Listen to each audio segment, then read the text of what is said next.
Let me invite you to pause for a moment and take a deeper look at something we all get caught up in, yet rarely stop to truly examine: our thoughts.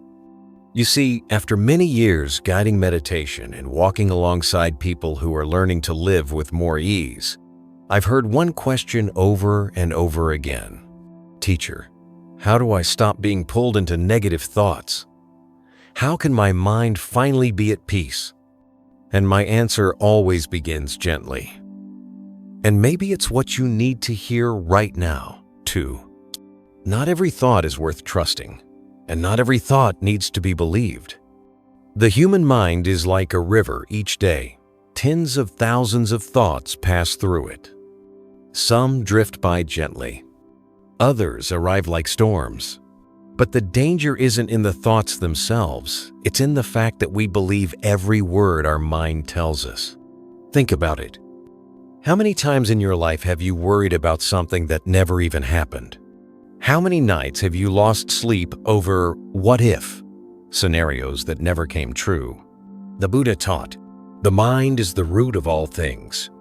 When the mind is impure, actions and words follow suit. When the mind is pure, everything else becomes pure. Dhammapada. In other words, thoughts are just a byproduct of the mind. And when the mind isn't trained, it easily spins stories we end up believing, even when they have no truth behind them. I once met a man in his 52nd, a successful businessman. He told me, "Teacher, I can't sleep. My mind constantly thinks that one day everything will fall apart. Even though I have everything, I live in fear." I asked him, "Has it actually fallen apart yet?" He went quiet.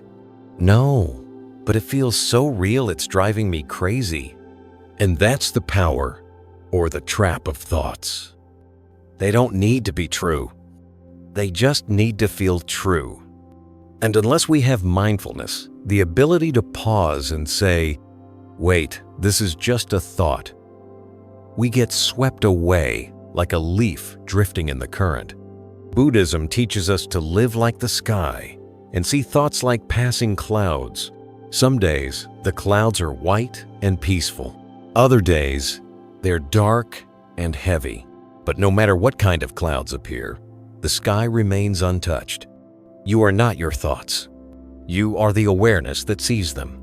And once you realize that, a new kind of freedom opens up the freedom to not get pulled into every single thing your mind says. When your mind whispers, "I'm not good enough," you can stop and ask, "Says who? Where's the proof?" When it says, "I'll fail," you can smile gently and reply, "That's just a passing cloud." Now, I'm not telling you to get rid of your thoughts. Not at all.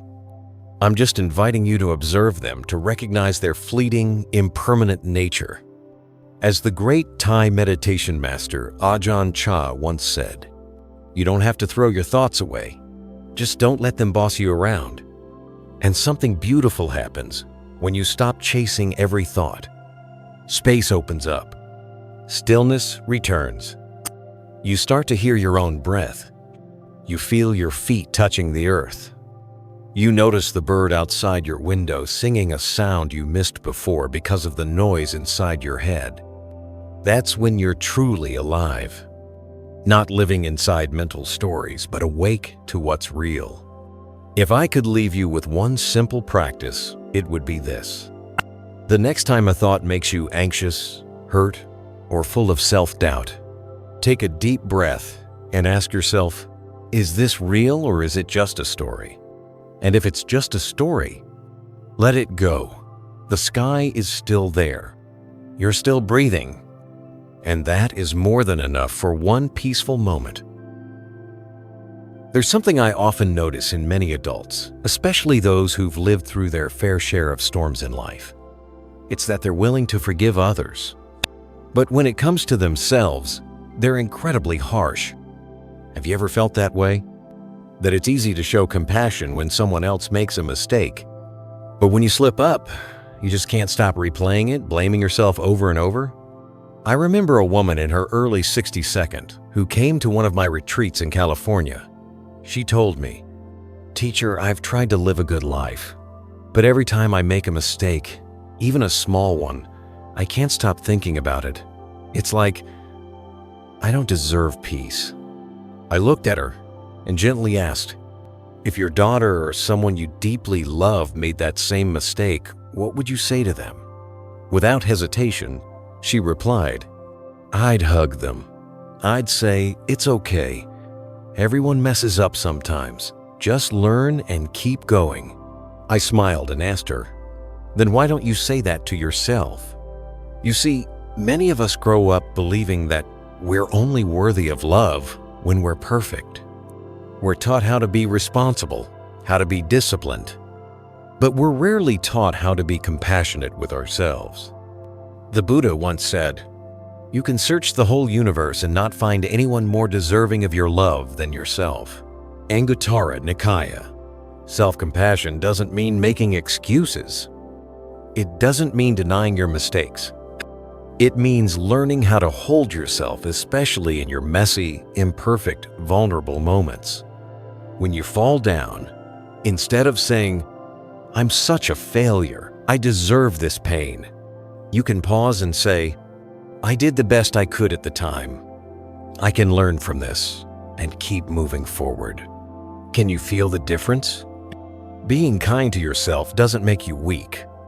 In fact, it's a kind of inner strength. The strength to get back up after a mistake, not by beating yourself down, but by lifting yourself up with care.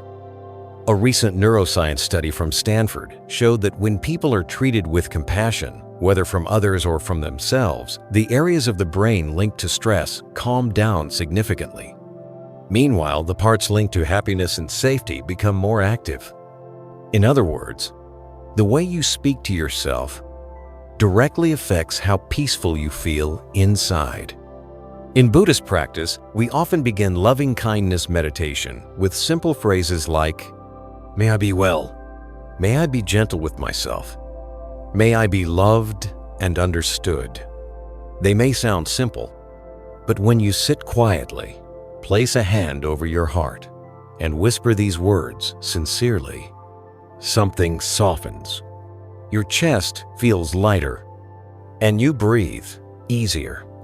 And I want to say this especially to those of you who are entering the later chapters of life. When the past often replays like an old movie, you don't have to be perfect to deserve peace. You just have to show up gently, honestly, with enough courage to love yourself, even when you fall short. Let compassion become the coat you put on each morning, so that when you fall short, you don't punish yourself. You simply smile, make it right, and continue on with a lighter heart. Because as the Buddha said, one who knows how to love themselves well is the one who can truly love others. And maybe the more you soften toward yourself, the more patient and kind you'll become toward others, not because you're weak, but because you no longer need to be hard just to protect yourself. You've become a safe place for your own heart to rest. And from there, peace begins. Not from someone else, not from everything going according to plan, but from you, the one who's learning to sit quietly with your own mind and say, "I deserve love even as I'm learning how to live." If this message touched something inside you, I invite you just for a minute today to place your hand over your heart and whisper, "I'm learning to love myself, and that is enough." Dear friend, I know there are fears that don't have a name. They're quiet, not loud or dramatic, but they wear us down little by little, day after day. Many people come to me after they've already lived through most of life. They're no longer afraid of being poor. They're not concerned with what others think of them anymore, but they start to fear something else, something less visible. Fear of losing loved ones, fear of illness, fear of becoming irrelevant, alone, or no longer needed. And perhaps deepest of all, Fear of feeling powerless while life keeps changing too fast. Have you ever felt something like that? I'm not here to tell you not to be afraid. Fear is part of being human. But I want to gently invite you to look deeper into something the Buddha taught long ago. A simple truth, but one that holds great freedom. Impermanence. Impermanence means everything changes. Nothing stays the same, not your fear, not your sorrow, not your pain. I once sat with an elderly woman, nearly 80 years old, who had just lost her husband after more than 50 years together. She looked at me and said, "Teacher, it feels like my whole world collapsed. I don't know how I'll keep going." I didn't rush to comfort her. I just sat beside her and listened. Then I shared a teaching from the Four Noble Truths, where the Buddha speaks of suffering and the path to liberation.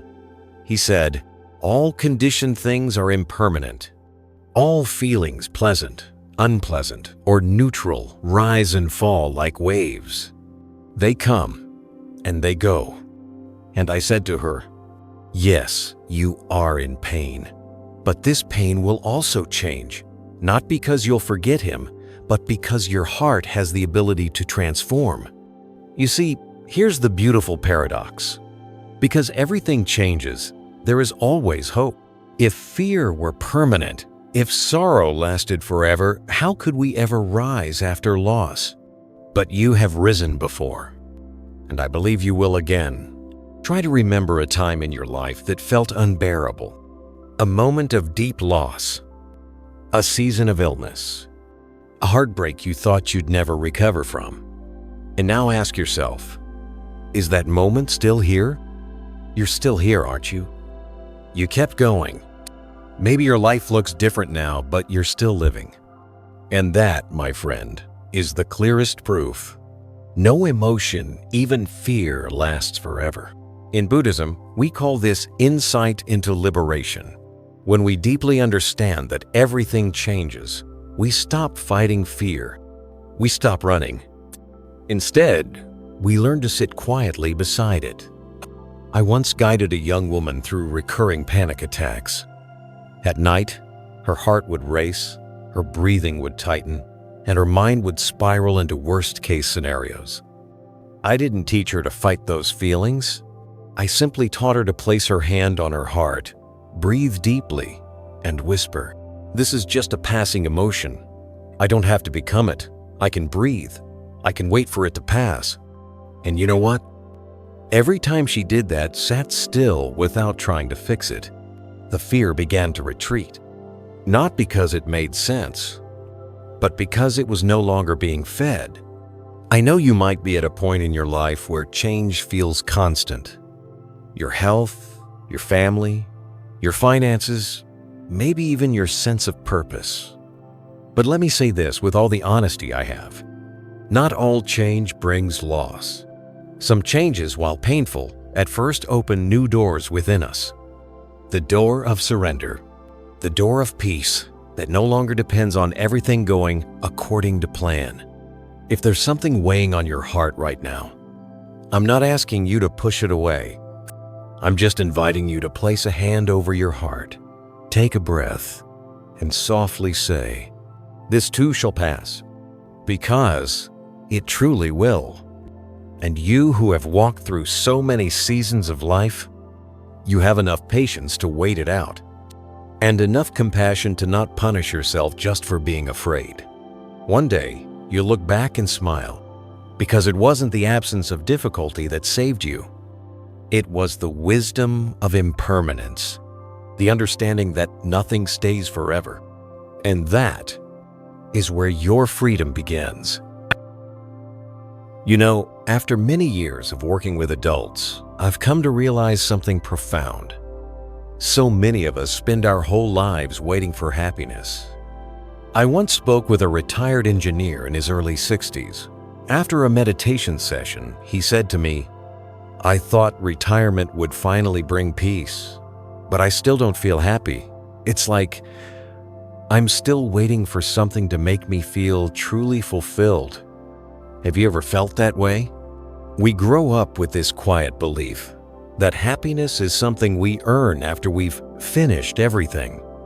When I graduate, when I get married, when I buy a house, when my kids are settled. But somehow, after one win comes another, and we find ourselves stuck in a race with no finish line. And maybe the saddest part is we keep postponing our happiness simply because life isn't perfect yet. But the Buddha taught, peace doesn't come from controlling life. It comes from accepting and awakening to what's here. In other words, happiness isn't something that arrives in the future. It's a practice, a way of living, a conscious choice, and it always begins right now. Imagine this with me for a moment. It's a quiet afternoon. You're sitting on a bench with a warm cup of tea. Nothing special is happening. But if you're truly present, feeling the warmth in your hands, hearing the breeze, watching the golden sunlight touch your porch, then you are touching a real moment of happiness. No achievement needed, no fixing required. Just your full presence. That's all. A young student once asked me, "Teacher, how can I practice deeply enough so one day I'll find lasting peace?" I smiled and replied, "You don't need to wait for some future day. You just need to notice the small happiness available to you right now. That is deep practice." Because the simplest things often open the deepest doors into awareness. A deep breath, a bird song, a moment unhurried. If you can pause to see those, then you're already practicing happiness. In the Dhammapada, the Buddha said, "Live with joy among those who suffer. Be calm among the restless." He didn't say, wait for the world to be peaceful before you're allowed to smile. He didn't say, wait for sorrow to disappear before you can laugh. He taught us to touch joy in every step, every glance, every ray of sun, even in this messy, imperfect life. And you know what? As we grow older, we actually have more chances to live this wisdom because we stop chasing the endless more. Because we begin to see achieving everything doesn't guarantee peace. So we return to the simple things we once overlooked. A slow meal, a laugh with a loved one, a quiet sit with no schedule hurrying us. Each of these is meditation if you look with awakened eyes. Each of them is happiness if you stop waiting for a perfect day to let yourself feel it. Happiness, in truth, is humble. It's not loud. It doesn't ask for much. It just asks for you to truly show up for your own life. And that, my friend, is not just wisdom. That's deep freedom. Freedom from being defined by your circumstances. Freedom to feel joy, even when life still feels unfinished. So if today you're thinking, maybe when I'm better, when things get easier, I'll finally feel happy, I invite you to gently turn that question around. How can I honor what's here, right now? Because if you wait until nothing's wrong to let yourself be happy, you might wait forever. But if you choose to return to your breath, your steps, your quiet gratitude, you'll discover happiness was never far. It was simply waiting for you to stop running and sit down long enough to notice. I don't know when the last time was that you truly felt still. And I don't mean the kind of stillness that comes from a quiet room or a silent evening, but the kind of stillness that happens within, when your mind stops chasing thoughts, stops being pulled by anxiety, and simply arrives. Have you ever lived through an entire day and realized you didn't even have 5 minutes to just sit quietly with yourself? I've met so many adults, people who've been through decades of life's ups and downs, and almost all of them say something like, "Teacher, my mind always feels like there's someone talking inside it. I just want it to stop for a little while." I understand that deeply. Years ago, when I first started meditating, My own mind was filled with noise, too unfinished tasks, replayed conversations, shapeless worries. But over time, through mindfulness and real-life practice, I learned something important. Stillness isn't something you have to create. It's something that's already there, just waiting for you to pause. In Buddhist teachings, we often call this dwelling in peace. It means coming home to yourself, not to escape, not to fix anything, just to sit and be. There's a powerful line in the Samyutta Nikaya. There is no path to peace. Peace is the path. Stopping doesn't mean giving up. It means pausing the habit of immediately reacting to everything. It means resting from chasing assumptions, resisting emotions, or trying to control what can't be controlled. I remember a winter morning at the monastery. A woman in her 52nd had traveled from another state to attend a retreat. After our first meditation session, she came to me and whispered, "I've never sat that long in stillness. The first 20 minutes were so uncomfortable, but then suddenly everything went quiet, and I cried, but I don't know why." I looked at her and gently said, "Because for the first time, you truly met yourself again." That's what stillness does. It doesn't hide reality, it reveals it with honesty and tenderness. When you pause, you hear your own breath. You notice how tight your shoulders have been. You finally feel the weight of silent worries you've been carrying without knowing. And it's in that very moment, when you stop resisting yourself, that peace quietly begins to appear. Not because everything is solved, but because you're no longer fighting your own heart. I share this especially with those of you who are in midlife or beyond, because I know after everything life has thrown at you, your heart becomes cautious. You don't trust rest so easily. You fear that if you stop thinking ahead, something bad will happen. But dear one, it's exactly that fear that's stealing your peace day by day. I once told a student, worry doesn't make you stronger. It only exhausts you before you ever need to be strong. And only when you learn to sit with stillness, do you realize that everything you're searching for, safety, steadiness, clarity, isn't found in your next thought. It's found in the space between your breaths. In the Satipatthana Sutta, the Buddha teaches about mindfulness. The practitioner is aware of the body while breathing in and out, and through that they become awakened and undistracted. See, just coming back to your breath is a bridge from anxiety to peace. You don't need to meditate an hour a day. You don't need to know every sutra. Just take 3 quiet minutes in your car, on a bench, or while sipping your tea. And in those 3 minutes, let everything else fall away.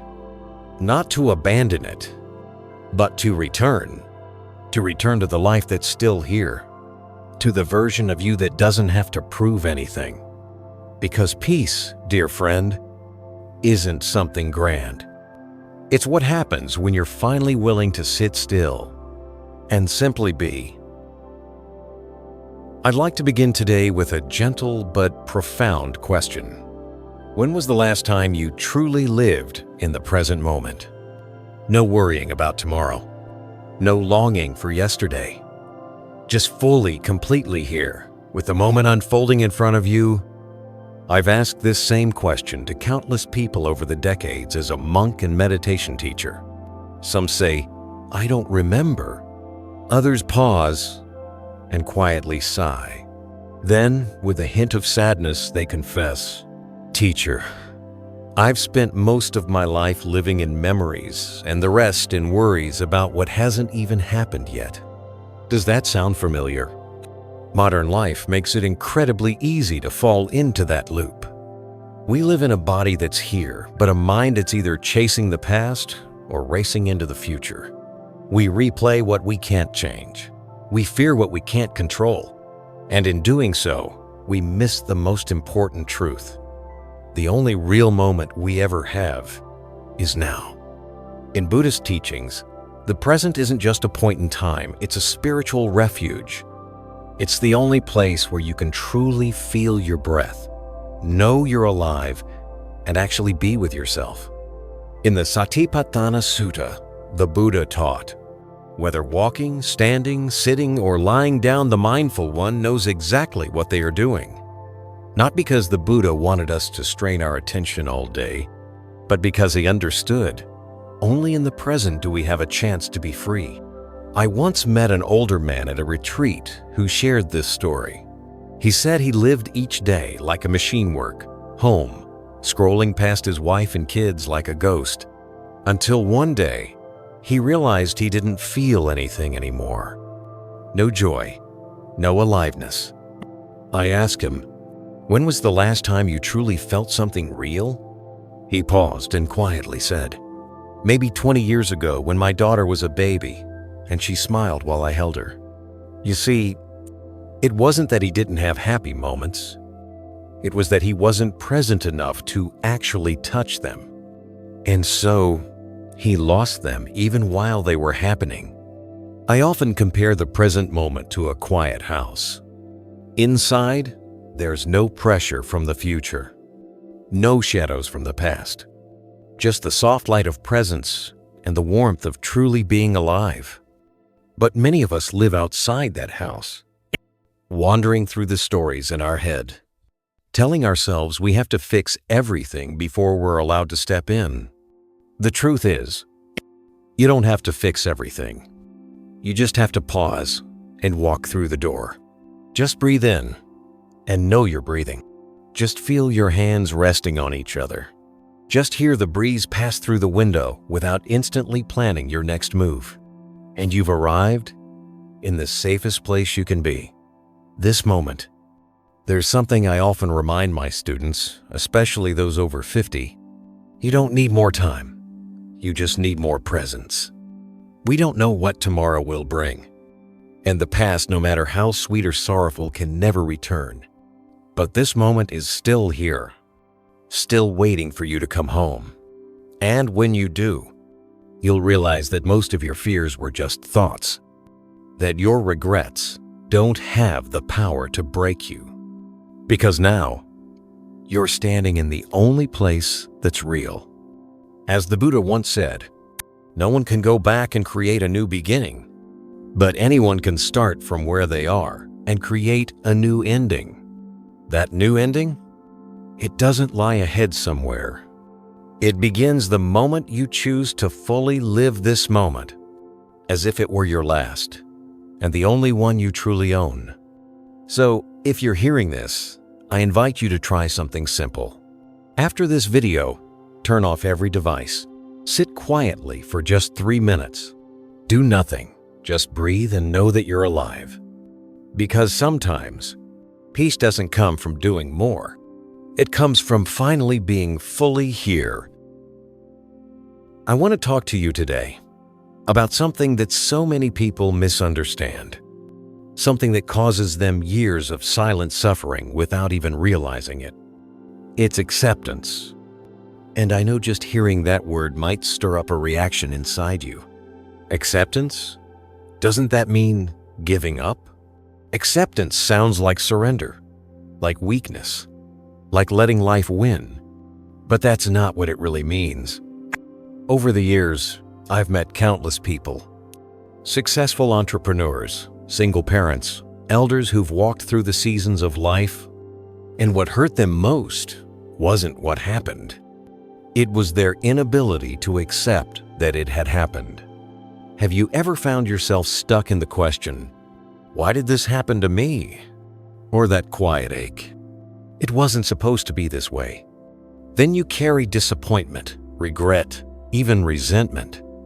Not just for a moment, but for years. I once sat with a woman in her 50s who had been through a painful divorce. She told me, "Teacher, I can't let it go. I keep thinking if I had said less that day, if I had been softer, maybe my husband wouldn't have left.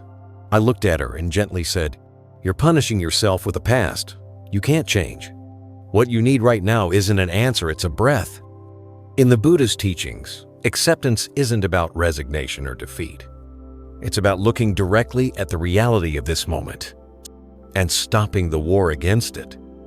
Because the biggest struggle most of us face isn't with others. It's with what is. The Buddha taught, when there is suffering, know that this is suffering. Don't deny it. Don't turn it into something else. The Four Noble Truths. Acceptance means this. If it's raining, you don't try to make the sun come out. You simply open your umbrella. If someone you love has left, you don't rewrite the story. You just breathe and slowly learn to walk forward without them. Because sometimes the pain isn't from the event itself. It's from our resistance to it. Accepting doesn't mean you stop trying. It means you stop insisting that life must follow your plan before you're allowed to feel peace. And once you let go of that demand, you can finally breathe again. You don't have to pretend to be strong. You don't have to fake being okay. You're allowed to be tired. You're allowed to be sad. You're allowed to feel fragile. I once told a student grieving her mother, sadness doesn't need to be explained. It only needs to be felt with presence and without judgment. And when you allow yourself to feel completely, when you stop avoiding, stop analyzing, stop fixing, a new space opens inside you. That space is called peace. Not because things have gotten better, but because you've stopped demanding that they be different. Now, someone might be thinking, but teacher, if I accept everything as it is, what motivation do I have to change anything? My answer is this: you don't need to reject reality to change it. In fact, only when you accept things as they are can you create real and wise change. It's like rowing a boat. If you don't know where you are on the river, you can't paddle toward where you want to go. Acceptance is how you mark your location on life's map. This is where I am. And from there, you can move forward with clarity, not struggle. Dear friend, if you're going through something hard right now, I'm not asking you to forget it. I'm simply reminding you, you have the right to breathe, even when things aren't okay. And that breath, that gentle, conscious breath, is the very first step of acceptance.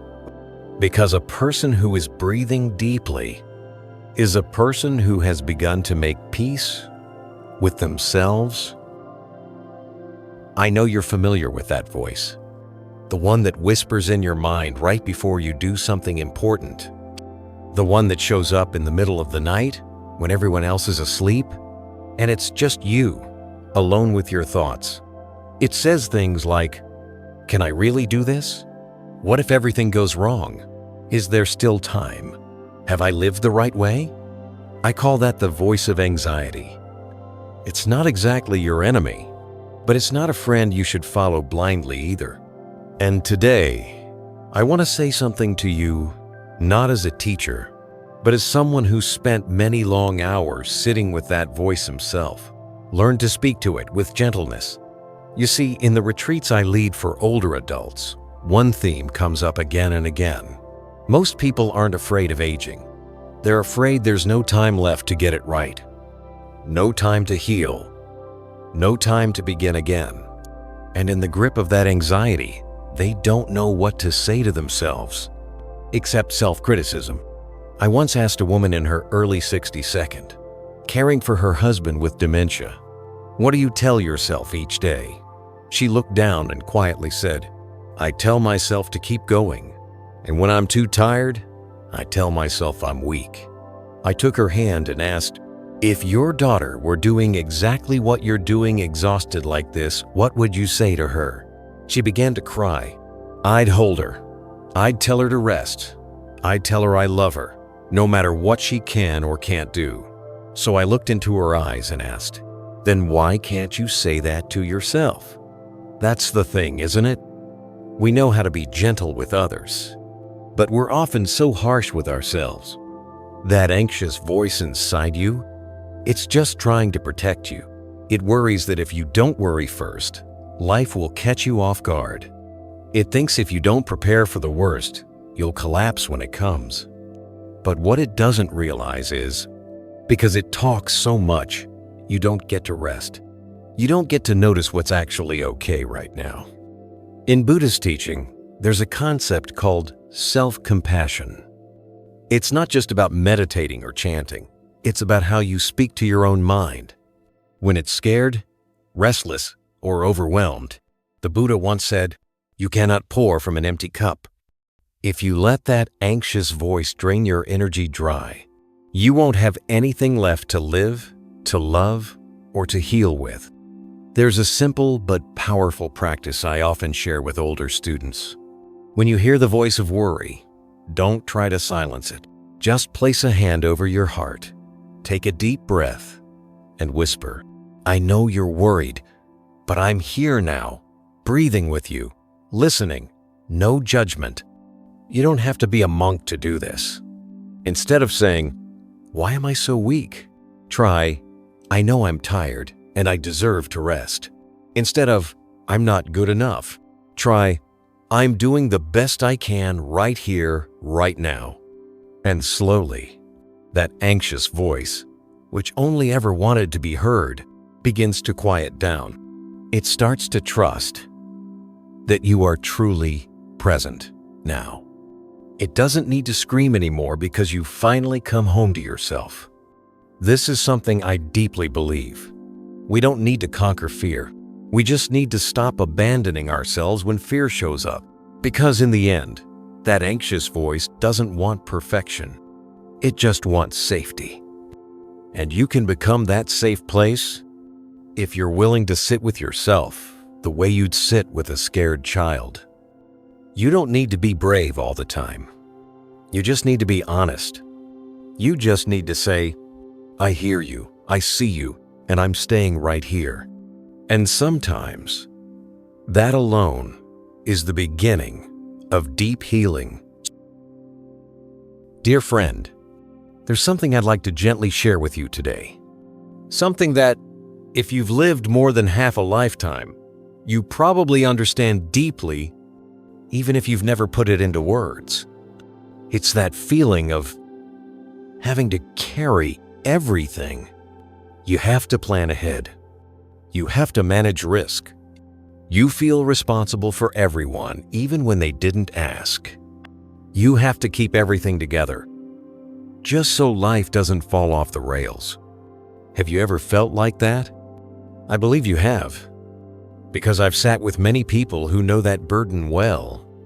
Older women constantly worrying about their children. Men after divorce, still trying to manage the emotions of others as a form of penance. And I've come to understand, they don't do this out of selfishness. They do it out of fear. Fear of loss. Fear of failure. Fear that if they loosen their grip, everything will fall apart. But today, I want to offer you something that might surprise you, and maybe, just maybe, help you exhale a little. Control is not your responsibility. I know that may sound strange, especially for those of us raised in a generation where responsibility was sacred. We were taught that to live well is to be responsible, to try harder, to be in control. But the Buddha didn't teach us to control everything. He taught us to wake up.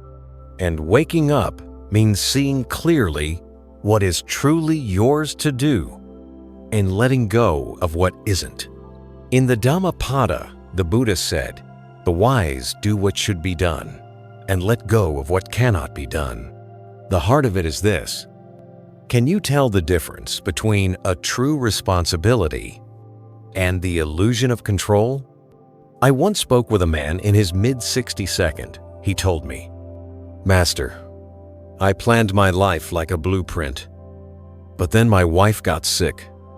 My son lost his job. Everything unraveled. And now, I don't know how to live when I can't hold it all together." I didn't tell him to abandon his duties. I simply said, "You've done your best. The rest is up to life." That's what I want to remind you today. There are things you're allowed to care for, but that doesn't mean you have to control everything. Think about this. How many nights have you lost sleep worrying about something you couldn't change? How many times have you exhausted yourself trying to fix someone when they had no interest in changing? How many times have you tensed up because things didn't go to plan, even though you did everything right? And yet life kept going. It may not have gone your way, but it went. You're still here, still breathing. That alone proves something simple but profound. You don't need control to survive. In fact, sometimes you live lighter without it. Letting go doesn't mean you don't care. It means you act with heart, without clinging to the outcome. In Buddhist practice, we call that non-attachment. Doing your best without demanding that everything go your way in order to feel successful.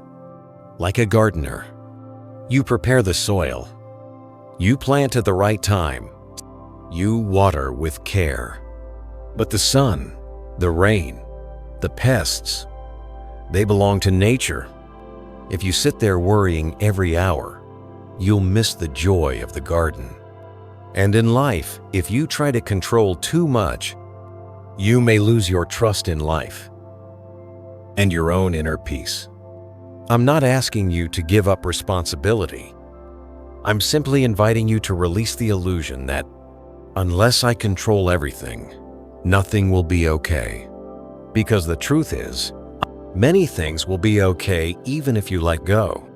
And maybe, just maybe, only when you let go, will life finally have the space to adjust itself in the most miraculous way. Dear friend, there's something I believe we've all held on to at some point in life.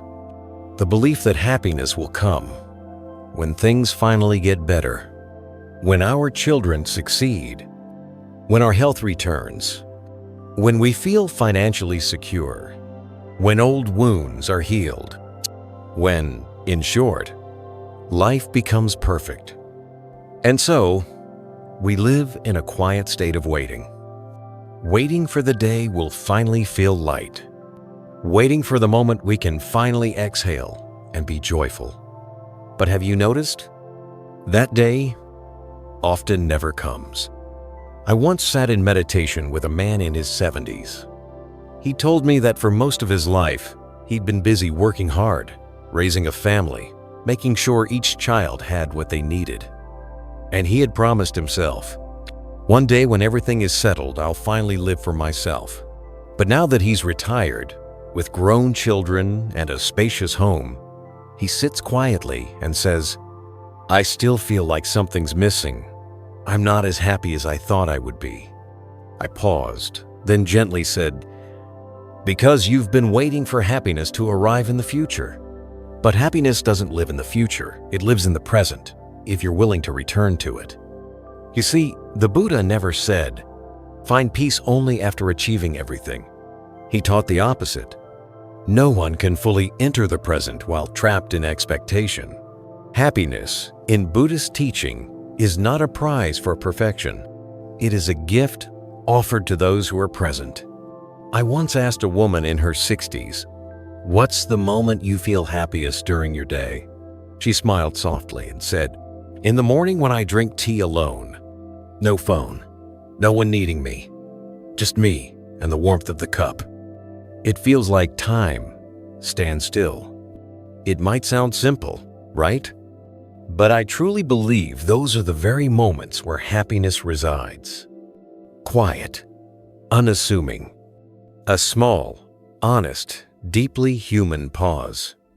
In the Dhammapada, the Buddha said, one who knows contentment is truly wealthy. One who knows when to stop is truly at peace. And contentment here doesn't mean giving up. It means not waiting for life to be perfect before we allow ourselves to feel joy. I once told a grieving widow, You don't have to be done mourning before you're allowed to smile again. And to a man who had just lost his job, you don't need stability before you take a deep breath and feel grateful to be alive. Because if we keep waiting for the pain to fade, waiting for our hearts to calm, waiting for things to finally be just right, we might live our whole lives without ever giving ourselves permission to live. And sadly, the small joys of the present will quietly pass us by, forgotten in the wait. But if you're willing to pause just for a few minutes a day, to hear the birds outside your window, to notice the light dancing on a leaf, to feel your hand warm around a teacup, in that moment you are home in the present. And there, nothing has to be perfect. You just have to be here. And you'll realize happiness never truly left you. You were just too busy chasing it ahead. I often tell those who come to me, each day find one moment, even just 60 seconds, to truly know you're alive. Not to do anything, just to be grateful for still being here. Because you know what? Tomorrow, you might not remember exactly what you accomplished today. But if you were truly present today, you didn't waste it. As the Buddha taught, one awakened moment is worth more than 100 years lived in ignorance. Happiness isn't waiting at the end of the path. It's in every step if you walk with awareness. And maybe, just maybe, this honesty with the present moment is the only thing you ever needed to see that life doesn't need to be perfect. It only needs you to be fully alive in it. Dear friend, if you've stayed with me all the way to the end of this video, then I believe there is something beautiful in your heart. A part of you that wants to understand more deeply. A part of you that wants to live more gently. And a quiet voice within you that whispers, I want to begin again from this moment on. Life won't wait for us. But if you stop, even briefly, just to breathe, just to be present, you'll see. Peace never left you. You just moved too fast to notice you were still alive.